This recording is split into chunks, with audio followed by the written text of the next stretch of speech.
You are tuned in to What Up Baltimore online radio.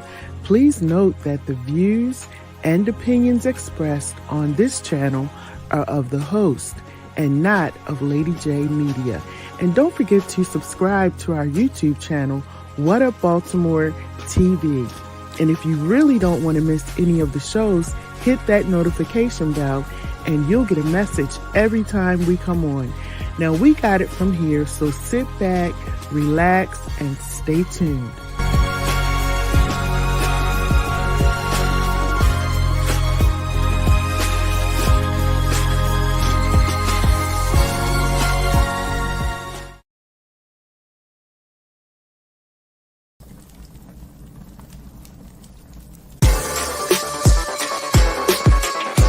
I know you do, because that's what I do. I give you that kind of love that makes you come back. I'm your pusher, baby. You're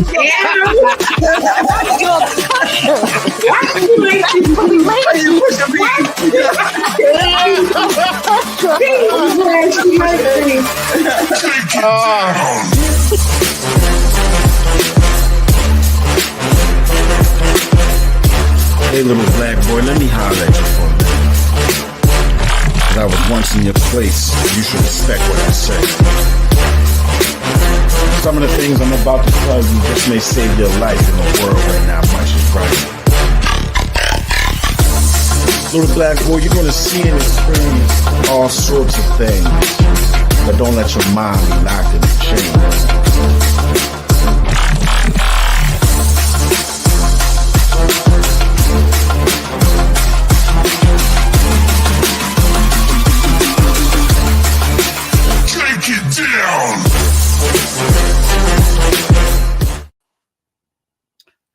Hello, everybody. Welcome to Spitfire Poetry Shutdown.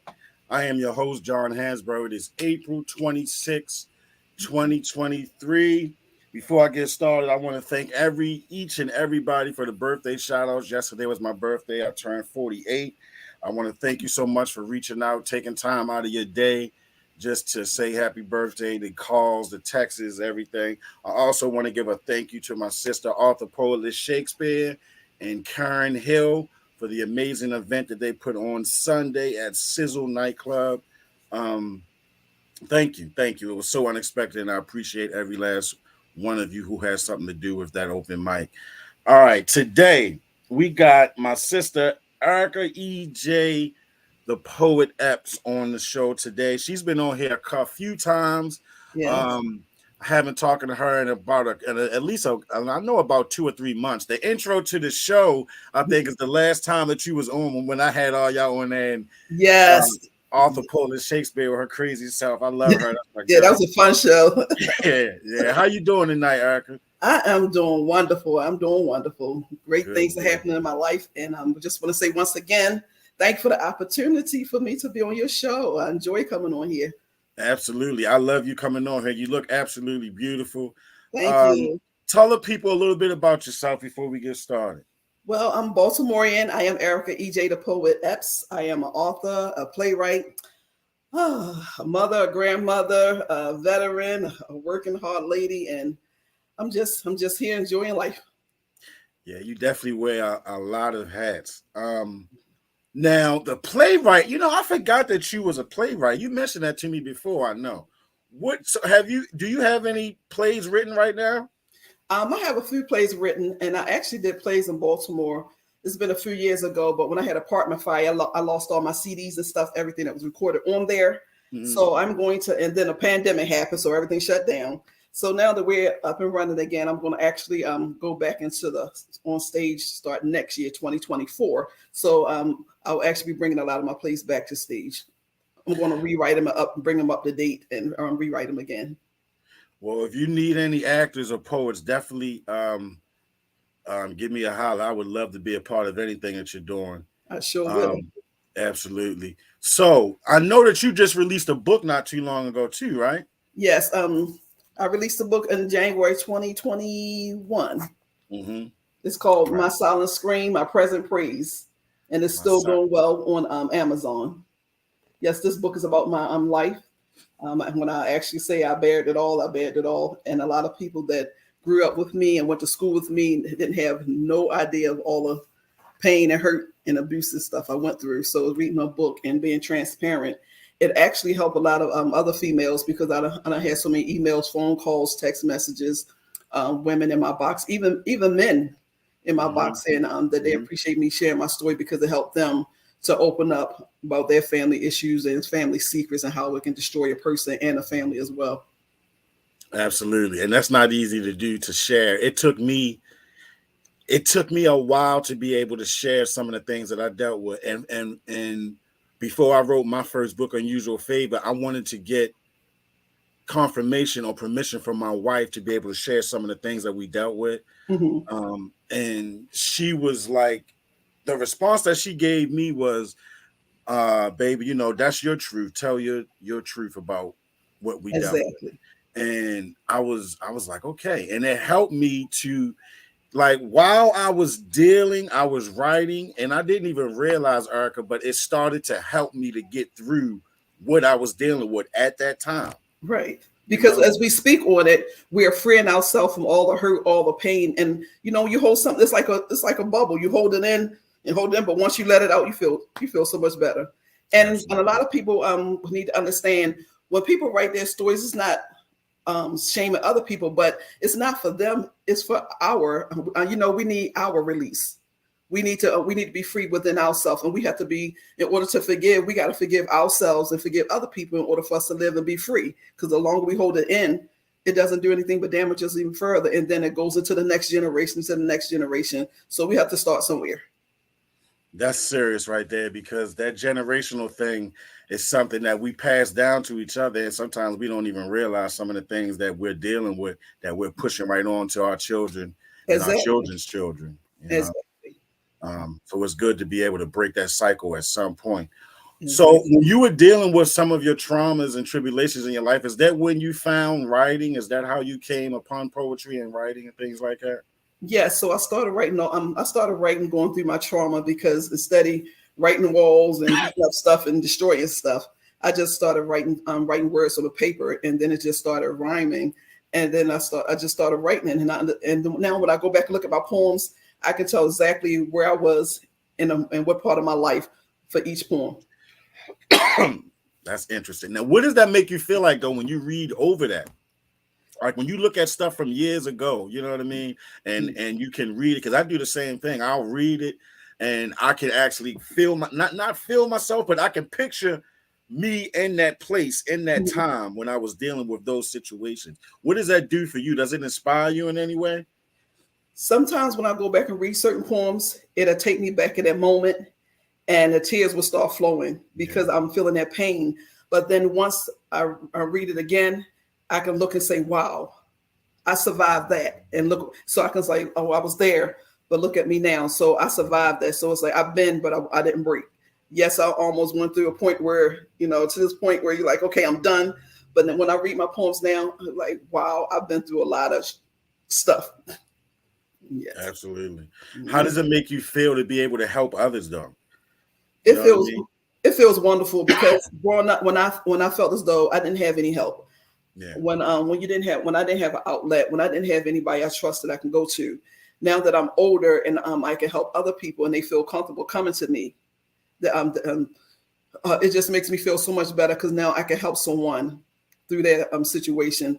Because I always remember who wasn't there to help me. So let me be better in this generation to help this generation. Does it feel like a weight on you, like you have a responsibility to do these things? My calling, it is my responsibility to help this generation and the generations to come. That is my calling. I'm here to help people. That's my ministry. So I'm going to walk in my ministry. I believe in Christ. If it wasn't for Christ, I know I wouldn't be here. And I know God has a purpose for me, and this is my purpose. He sent me through all of this for such a time as this, to this day, for me to help the next generation is coming through. So that's my ministry. That when people call me, hey, I need to talk, like I tell them, and I'm all sincere. If it's 2:00 in the morning, I'd rather for you to call me instead of going to self-destruct. Don't get in that car. Don't take your life. Call me. I'm up. My phone is on 24/7. And when I say that, I really mean that. Wow. That's beautiful, Ericka, that you're doing that. Um, let's get right into some poetry. I mean, what you just said really is resonating because I feel the same way as so many other brothers and sisters that I have in poetry. Mm-hmm. It's like we all have gotten to a point where we realize what we're doing and why we're doing it. You Right. know what I mean? Mm-hmm. But when you're going through the fire, you don't think about the end result of how it's going to help others. You just thinking about, I know I did anyway. I was just like, I'm in this mess. How am I going to get out of it? I don't know what to do, who to go to. You know, I did get strong in my faith, Mm-hmm. but I needed it was still something that wasn't connecting.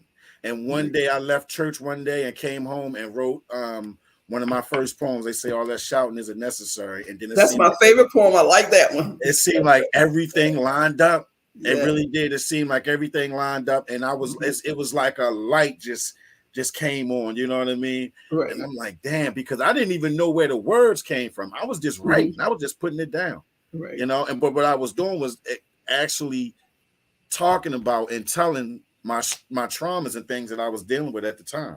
Mm-hmm.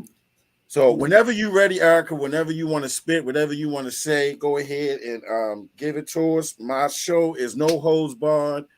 So you know, however you feel as though you need to bring it, bring it. Okay, so I'm gonna do different types of poems tonight. However you let me do, and I'm just gonna flow. Okay. This one's called "I Don't Sleep." Mm. I stay woke because I don't sleep. I don't sleep because I'm constantly creep. I creep to my lounge, turn on my laptop, putting my thoughts on the screen before my head pops. I have lyrics for days, thoughts for weeks, intelligent conversations letting my mind speak. In the still of the night is when I like to write, pouring out my emotions. I admire the starlights. Writing is my love language, is how I communicate. Do you dare to try to understand me? This could be a great debate. I stay woke because I don't sleep. Getting caught up in my thoughts can get really, really deep. I love it. I love it. And listening to you reminds me of when I had you on before. So you have a flow and a style that reminds me, and I know I said it to you before. It reminds me of Maya Angelou. It really does. And I know you told me you met her before. Yes. When you were younger. What was that like meeting her? I was in awe. I met her at Borden's bookstore. It was the poetry slam. And that was my first one I entered. And I met her, and just to shake her hand and hear her speak. And when I did my poetry that night, I was so nervous. But she, one thing she told me, and I told her I loved poetry, and I was reading her books as well. And she told me, she said, if there's anything I could take from her, if that's all I do is write, whether it's from my pain or just to write, I was born to be a writer, and don't stop writing. And I just hold on to those words so much. And that was my first and only time meeting her. And all my life, I wish I could meet her again. But but that was my first time. And I think I was 20. I think I was 24, 25 when I met her. You have a voice of a you should be doing audio too, like an audio book. You know what I mean? I feel as though I can listen to you with a good audio book as well. You're the second person who told me that. Really? Yeah, someone said you ought to do audio books or radio. And I was like, they said your voice is. I was like, okay. I can see. I can picture radio too as well. You know, or maybe your own podcast show or something. You know, definitely. But when it comes to writing, though, so how long would you say you've been writing? How all your life, or like when? What was the age you think you fell into it? I started writing when I was 12. Okay. And my first poem was on Channel 13. They used to have this show called Speak Out. And that was my first time. I gave it to my English teacher in school, and she sent it to Channel 13, and they sent me on Channel 13 Speak Out, and it was called Stop the Violence. I can't even remember the poem, but I was on Channel 13 Speak Out. I'm still trying to get in contact with them, see if they have it in archives, because I would sure like to see it again. What is your plan? What do you plan to do, and like how do you think God is using you to help other people, like with your ministry?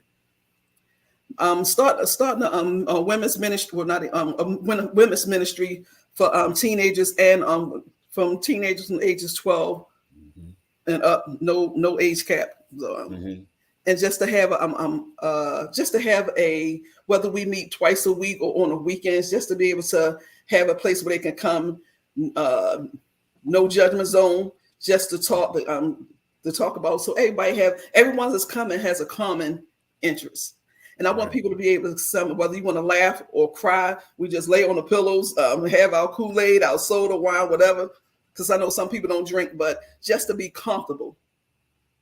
Let's just sit up here, because us women, we go through a lot. Let's just talk. Even if we talk for 4 or 5 hours, I want everyone's voice to be heard. I want everyone to be able to know someone is listening to them. And not only to listen, I just don't want them to come to talk, but also offer resources. So if they need resources at the end, I want to be able to provide them with professional resources that's going to help them as well once they leave my organization. I love it. And I think you're the right person for that too. I really believe that would help a lot of people. It really would. And I believe you're the right person for it. The only way that we can help others is if we deal with and talk about some of the things that we dealt with. Right. You know what I mean? I feel like people, when they see that you have overcome some of your struggles, it may inspire them to say, well, shit, I can, somehow I could do the same thing. I just need a little bit of a push or something, or whatever she used, I need to use to get me to that level too, because it's a lot that goes on right now. I think mental health is so important right now. Yes, it's necessary. Just in everyday travels, I see people just lose it so fast. I could be standing in line at a grocery store anyway. Like people just, it's like a lot of people are on the edge, and you don't know what everyone's dealing with. Exactly. So I try to remind myself of that when I come across someone who's rude and ignorant. You know what I mean? Even in driving, I don't even get mad when people give me the finger or blow the horn anymore. I try to just let it go. Right. And then we also got to be careful too, because no matter, sometimes it's not what we say it to a person, it's how we say it to a person. We don't know if that person is on the last brink or just get ready to snap. So you don't want to be that person that take that person over the edge. We have to learn how to be nice. And one thing I think we're missing in this generation is communication skills, conflict resolution skills. There's none. There's none. Everybody quick to fight. Pick up a gun, quick to shoot people. There's no communication skills and there's no conflict resolution skills, and it is much needed. How do we get to this? You know what I mean? I mean, I don't understand how we got to this point. I really don't. I'm still scratching my head. Yeah, I am too, but I agree with you. Definitely the communication skills is a major part, because I feel as though if we learn how to communicate and talk with each other, then we'll be able to solve problems a little bit differently, or we'll be able to understand each other more. You know what I mean? If we just give each other that time to, express ourselves, and especially with the children out here, the children go through a lot, and I feel as though as parents, we need to set the example for them, not, hey, I got 2 daughters. Hey, my oldest daughter, go out there and punch that girl in her face, and you better not lose. You better whip her. No, we just that can't be done. We have to stop that. And the family dynamics has shifted too, because no longer is mom in the house cooking dinner and everybody's eating dinner together. Mom's at home, dad's not home, dad's home, mom's not home. Whether they're in school or out in the street. The TVs, video games, and everything is raising the children. I'm in the school 9 o'clock in the morning. They want to take a nap at 9 o'clock because mom's like, oh, I went to sleep. I just put him in his room and left with his video games. He didn't go sleep till 4 o'clock in the morning. Okay, who's the parent? Who's the child? And this is what we're getting. So it's like, it's really disheartening sometimes, but we don't, it's like, where do we start to flip it back around? Because it's really getting out of hand. Right, it is. And I commend any teachers that are watching right now. I thank you for your service, because I commend you guys on what you have to deal with in the school systems with not only the children, but some of the parents as well. Because all of us are not, some of us deal with situations, just like you said, in violence instead of some type of peaceful conflict resolution. They just go straight to 100, Right. So it's that I feel as though that's something that's a question that we really, I mean, we have answers for it, but it's something that we just have to put in motion. You know, I don't mind talking about stuff, but it's time. We got to start putting things in motion. Exactly. To be able to, you know what I mean? Yes. Each one teach one type of thing, you know. Exactly. How you say it takes a village to raise a child, but the village can't raise your child no more. Because as soon as the village say something to your child, then you're ready to fight. Right. Right. We definitely gotta get past that. Exactly. All right, I know people don't want to hear me talk. Whenever you want to spit something else, Ericka, you go right ahead. Okay. This next poem is called Can You? Can you? Okay. Can you make me laugh? Can you make me smile? Can you hold a conversation that's longer than a mile? Can you be spontaneous? Can you take the initiative? Can you love me back? Can you appreciate the love that I give? Can you match my speed? Can you calm my rage? Can you chill with me on those warm, rainy days? Can you? I know you can, but the question is, will you? I love it. Can you? What inspired that? I was in the cross between Love Jones and Love and Basketball. And I was listening to some of the things that they're spoken words. And then I was watching Love and Basketball. And for some reason, I don't know why these questions started popping in my head, because I'm a movie fanatic, so I watch a lot of movies. And so I was watching Love Jones and I was watching Love and Basketball. And what's love got to do with it? Sometimes I watch certain movies that has different titles, but almost have the same love thing in different loves. So, and that's how I wrote that. So I was just sitting up one day and I was like, and I just started writing the questions down, and then I just put it in words like that. Is that so? Do you use that? Do you get thoughts like that for creativity all the time? Yes. And sometimes I could be watching the Maury Povich show, or when Jerry Springer used to come on and they used to have a lot of craziness stuff going. I would sit there and watch that. And then by the time the show go off, I have a poem. And I have so many things in the box. My aunt told me, she said, I'm gonna start putting it together because I need to finish. I started it, but I didn't finish it yet. I have a whole book of poetry, and it tells why I wrote each poem. So I'm putting it together. So I'm trying to put it, make sure I put it together. So when people actually turn the page, it's just like a page turner just steady putting poems in a book. It's a reason why. Right. Why, of what inspired you to write each poem? Yes. I like that. That would be awesome. That would be awesome. When was the first time that you noticed that your words encouraged or inspired somebody? The first time, I think I was at a church play when I did a church Christmas play, and then I did some poems afterwards. And a couple of people came up to me and said, I love this play and I love the poems that you did in there, and they're very great, and we just love it. Can you do the play again? And I was like, oh, okay. Because at first I was just writing poems and be writing them. And then after that, I was like, people are actually really listening to what I'm writing. So then I just started being more creative and then listening to what I'm paying attention to what I was really writing. And sometimes I would scratch a whole poem and end up coming back and end up writing the same poem, the one I threw away the first time. So I go back and forth with different poems. What would you say is the what do you get out of it though? Like when you do open mics, or when you because when I met you at Desmond's. Guys, open mic. Shout out to my brother Desmond. Yes, hey Des, hey Jewel. Yep, I love them. They the greatest. Hey, Desmond and Jewel guy, I love them. Get their books too. Look them up, guys, and get their book, Dear Black Man and Dear Black Woman. Yep. Yes, definitely get that. They are definitely must get books. What do you get out of it though? Like do you get a rush when you're delivering your poetry, or do you get nervous right before? Like what is your mindset before you go and go on stage and give your delivery? Before I do my poem, I get nervous. I'm not for sure if you notice, but sometimes before I do my poems, I'll go behind the stage or whatever. I'll walk around circles.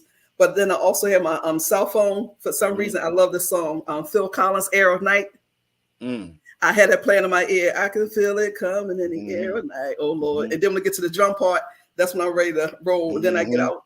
I do what I got to do. Then I come back off stage and woosah. Right. It's like I zone out. I get into a zone. And I go out there and do what I got to do. And then I'm done.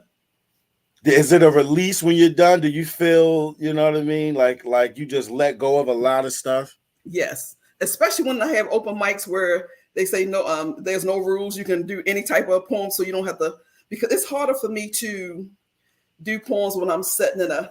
So, prime example, my church had a what we call a red plate dinner, and what we do, we honor 3 different groups every Christmas, and we provide foods for them. We give them awards, certificates, and everything. We have a program.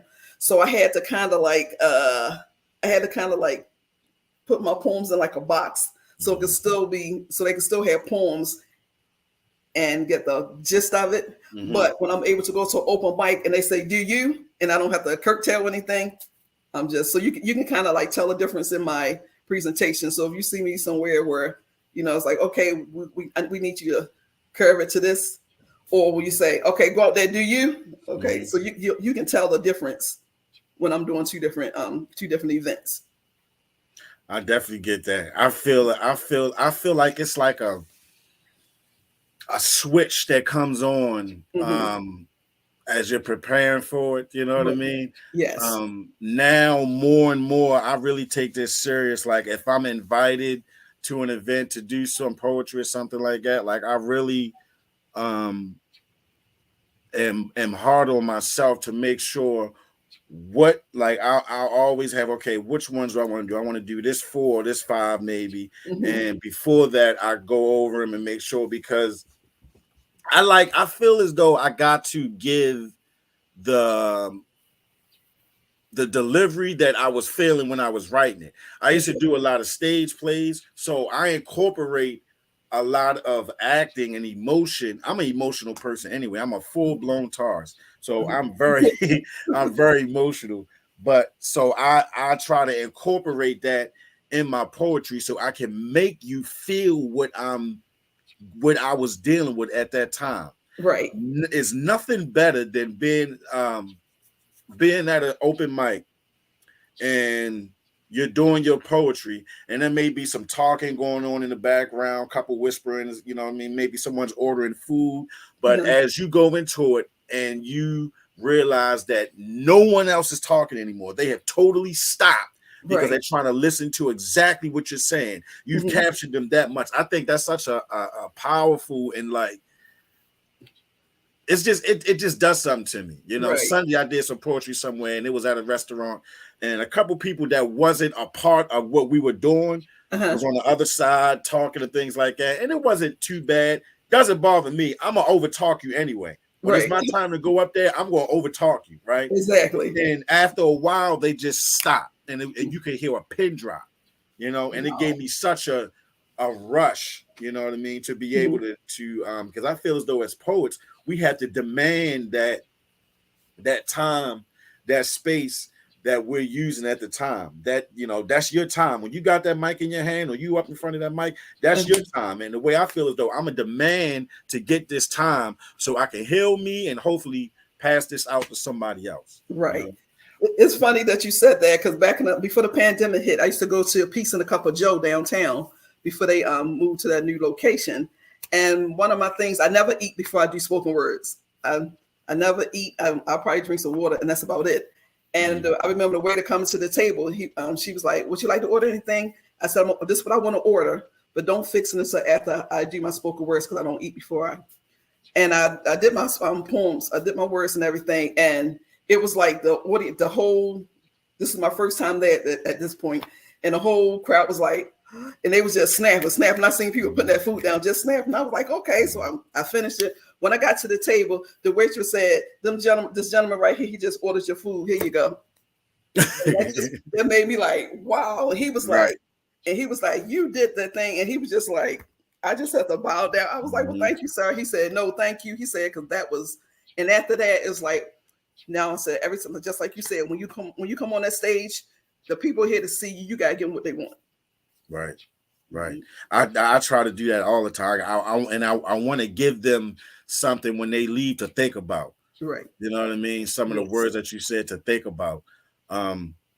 So yeah, whenever you're ready, let's do something else. What would you say is one of your favorite poems that you wrote, though? What's your most favorite that you had? This this poem right here.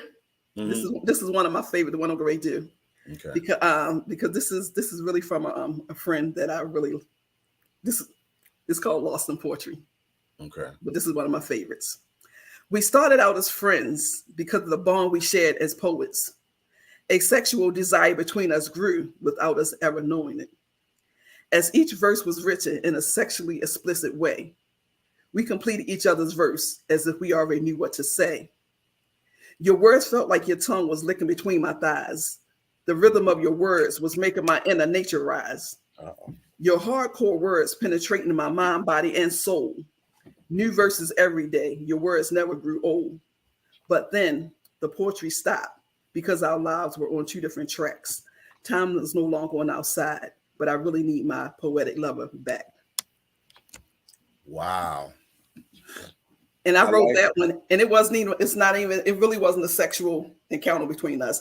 It was just, I had a male friend that I would put something on Facebook, and we met on Facebook, and then he would answer it in a message. So it got to a point where I would write something, he would write something. So it got to a point where we had all these words back and forth, and it just flew like that. But he was in the military.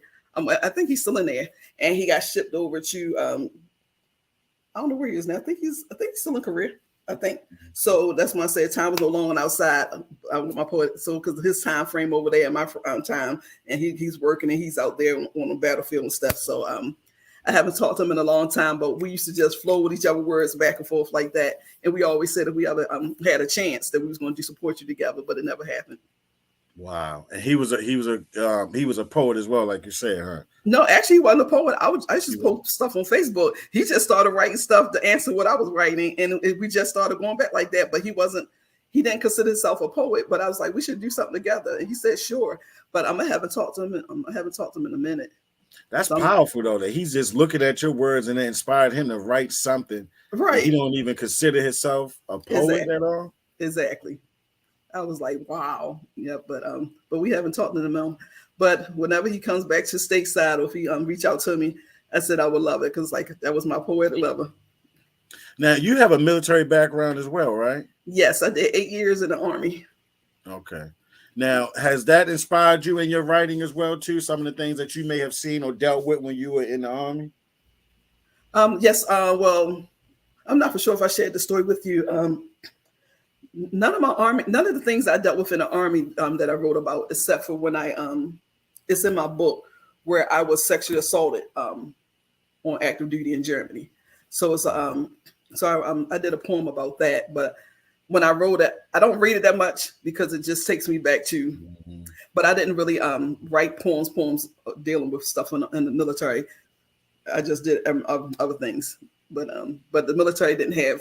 But if you look at my poems, there's nothing like where I'll say, "Oh, I'm in the Army, such and such and such." Mm-hmm. It wasn't like that. I just wrote different things. Some things that make me laugh, cry. Some things that I've seen from other people. So.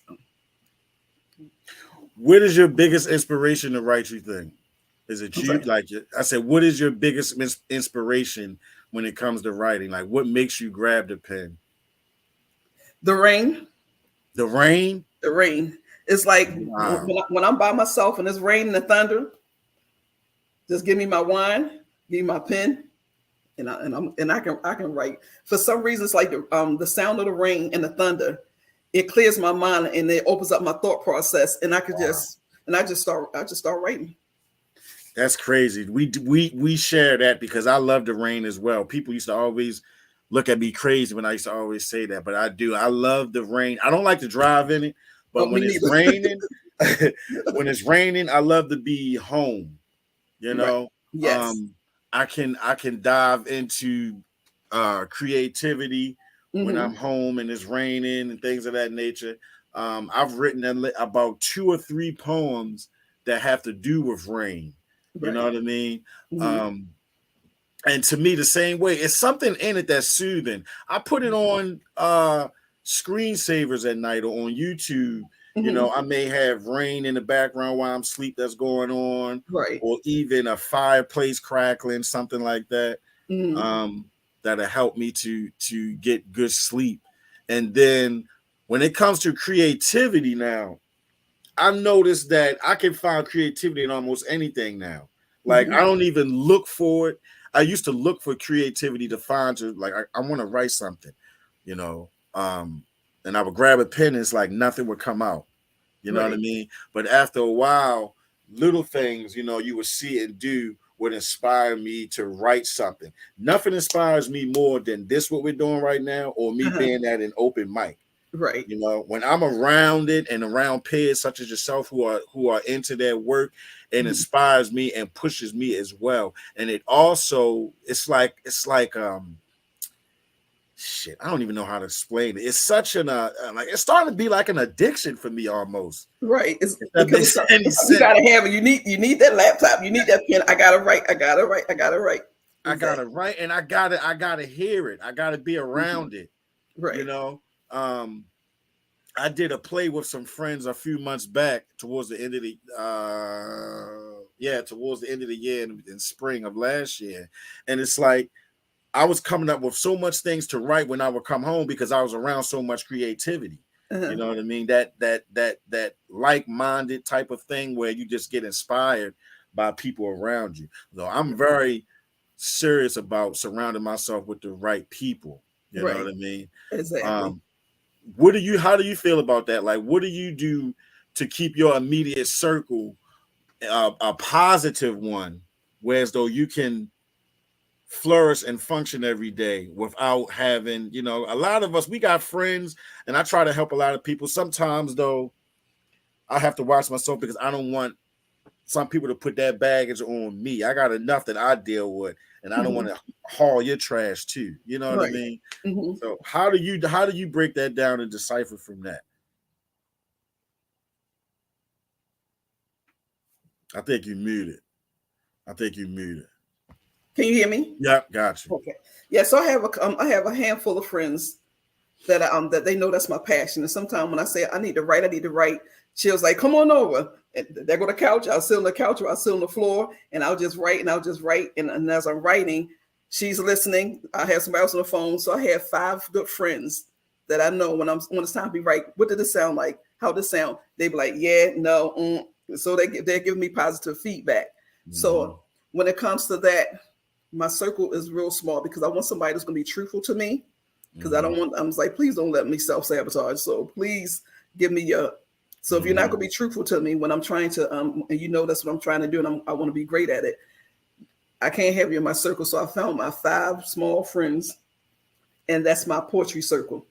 Now then I have other family members. You know, they're going to support me anyway. But I had that faithful 5 that I know when it's time for me to do poetry, books, stage plays.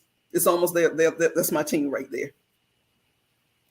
That's good to have the right people around you. I'm very serious about that. I'm serious. Right. I had to learn that. You can't have everybody because some people just there just to be there, and it's not serving you any purpose. So be there because it's going to be you're going to serve a great purpose. Right. I was just talking to my therapist about that earlier. I beat myself up about not calling people back sometimes. Like you get a lot of different calls or people may text you, and sometimes I can't keep up with responding to it and then dealing with my everyday life with 2 daughters, a home, a wife. You know what I mean? Like it's like what purpose does I hate to feel like I'm being selfish, but at the same time you have to protect your peace. So what purpose does it serve you? You know, do I have to call this person back right now? Is it that important? You know, can I just send them a message? Do I have to call every single person who reaches out to me for just about anything? You know what I mean? You gotta set boundaries and you know, narrow it down. But and also when you set those boundaries, just like my friends, we know we may not talk all week, or if we text each other and don't text each other back, as long as we know we operate, we're good. Because like you said, we have families, we have jobs, we have careers. It's not like you don't pick up the phone, but if that person's like, well, you ain't coming back, evidently that person don't have a life, don't have nothing to do. But a grown person understand adult things. Right. So at the end of the day, hey, sis, I know you text me Monday, it's Wednesday, you good? Yeah, I'm good. But also if it's an emergency, they know, hey, it's an emergency, stop. I need you to call me right back. Hey, everything pause. But if we just text saying, hey, how you doing? Just making sure you're good. Or if I don't hear from you from Thursday, if you have that certain group of people and they understand that, those are the friends that you keep. The ones that want to whine, complain about everything, it's too much baggage. You got to be able to separate them. Before you do your next poem, Ericka, what would you say has changed about you since the first time I met you? I think it's been what, at least maybe 2 years, you think? No, because it was last winter. No, what's this 20? It's 2023. So was it 21 or 22? I think it was 21. No, it's 23 now. So it was winter 2021. Okay. Yes, it was winter 2021. So what would you say has changed about you in that short period of time? Ooh, my patience, my mentality, and my spiritual level. Well, let me put it in my spiritual level, my mentality, and my patience. Let me put it in that order. Because without the spiritual, you gotta have that for the other stuff. Let me reverse that. My spiritual level, my mentality, and my patience. Yes, yeah. I had, because a lot of people in the last couple of years, I lost a lot of. I wouldn't say friends. I guess you call them associates because they're friends. They would still be here, but I realized once you get called into a ministry, some people, certain people in your life will drop off, and that's fine. You got to be okay with that because when you start going to a certain level, everybody's not meant to go. So the people that's still in my life, I know that they're meant to be here, and a lot of things I wanted to go do, and at first I was getting frustrated. I think, like you said earlier, I wanted to go here, I wanted to go there, I wanted to go everywhere people invited me. But then my therapist had to remind me, just because they invite you don't really mean that they want you there. So I had to pick and choose where I'm going and also be cool of not being invited. So within the last year or so, I put everything in perspective, and so much things been happening positive for me. So I was like, So a lot of times people gonna be dropping off, but it's good because the ones that are still there are gonna be the ones that's gonna help you, or you may help them into that next level where they need to go. Absolutely. So now, with my mentality, I'm okay with that. I'd rather have 4 quarters than 10 dimes. So yeah. I love it. Yeah. I love it. I love it. All right, Ericka, whatever you're ready, let's spit something else. Okay. This is another one of my favorites. Blurred lines. You love me. I like you. You protect me. I fight you. You analyze. I complain. You bring sunshine. I force the rain. You keep up with time. I procrastinate like hell. You keep secrets. I kiss and tell. You feed my heart. I tear yours apart.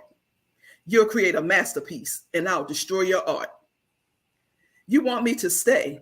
I'm pushing you away. You want to talk. I have nothing to say. You wonder why I act like this? I can give you a play-by-play list. Our lines became blurred when you began to ignore my needs. You started being unfaithful, sleeping around, planting your seeds. I became your afterthought on things that I used to be put first. I became your dehydration. I no longer quenched your thirst. My beauty no longer existed to you. The sight of me made you sick. Your eyes began to wander around town, looking at all your other side chicks. The magnitude of your disrespect set my hurt and anger level on high. My emotions changed from fire to ice. I'm so angry I can't even cry. Now you're calling me every day, saying that you need some sexual healing. In the words of Jasmine Sullivan, don't forget to pick up your feelings. Now that is one of my favorites that you do. That is one of my favorites, blurred lines. I have been there where I've been so angry where you don't even have the tears to draw up. You so upset. You know what I mean? That is one of my favorites that you do, though. Definitely, I love that. I love that blurred lines. What inspired the blurred lines?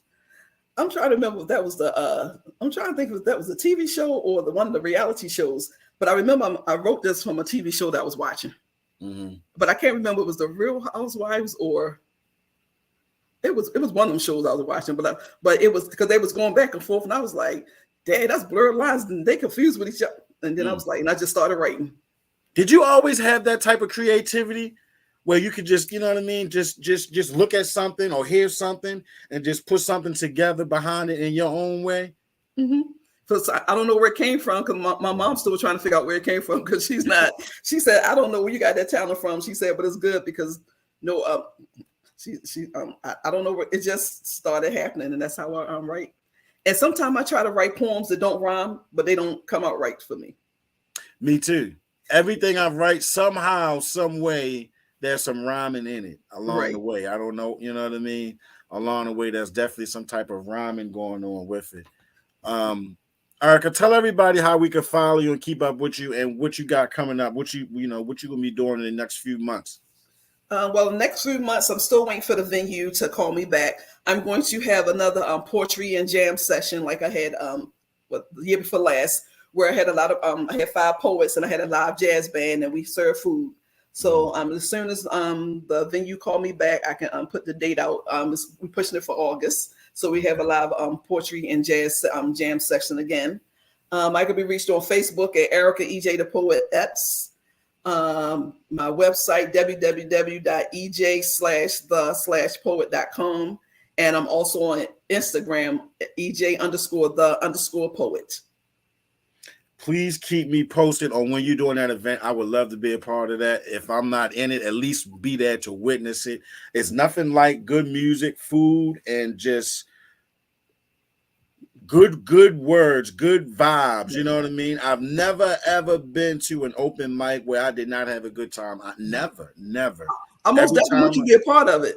You're right. Yes, and Ejthepoet and Jam-Mac, I need all the ladies that was on the screen. I need you to if you can send me all the information. Absolutely. I would like for all of us to be a part of that. Absolutely. Have a nice jam. Have a good old time. Yes, that would be beautiful. Keep doing what you're doing, sis, because it truly is a ministry. I think that you are perfect for it. It's definitely a calling. I see it all over you. I really do. I see it all over your life. And I thank God for the gifts and abilities that he gives us, you know what I mean? And that he's able to connect us all so we can bounce and throw things off of each other. I appreciate you. Keep doing what you're doing. Guys, follow Ericka Ejthepoet on Instagram and Facebook. Keep up with her as much as you can. Are you going to be putting out any more books soon? I'm actually working on my second book to follow up to this one. So prayerfully, it'll be out January 2024. Absolutely. I love it. Ericka, it's great to see you. New book. Huh? I said new year, new book. Absolutely. Yes. New year, new book.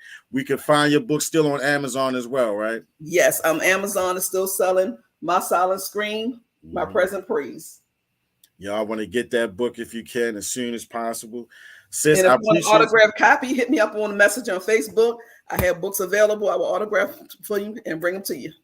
Absolutely. I definitely need to order mine so I can get you to autograph it for me. I like to collect all of the people that I bring on the show that have books. I like to keep all, you know what I mean, collect them. I have your book on my bookshelf too. I appreciate that. Thank you so much. Usual favor. That's a good book. Yeah. Thank you so much.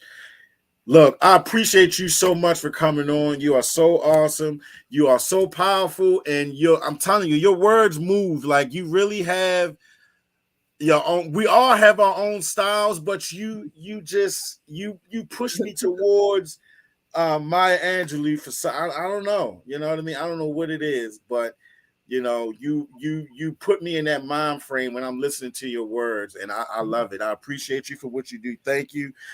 Good luck, and God bless you for your ministry, because I know it is needed. I know it'll do very well, because I know you're very serious about everything that you do. So congratulations on that.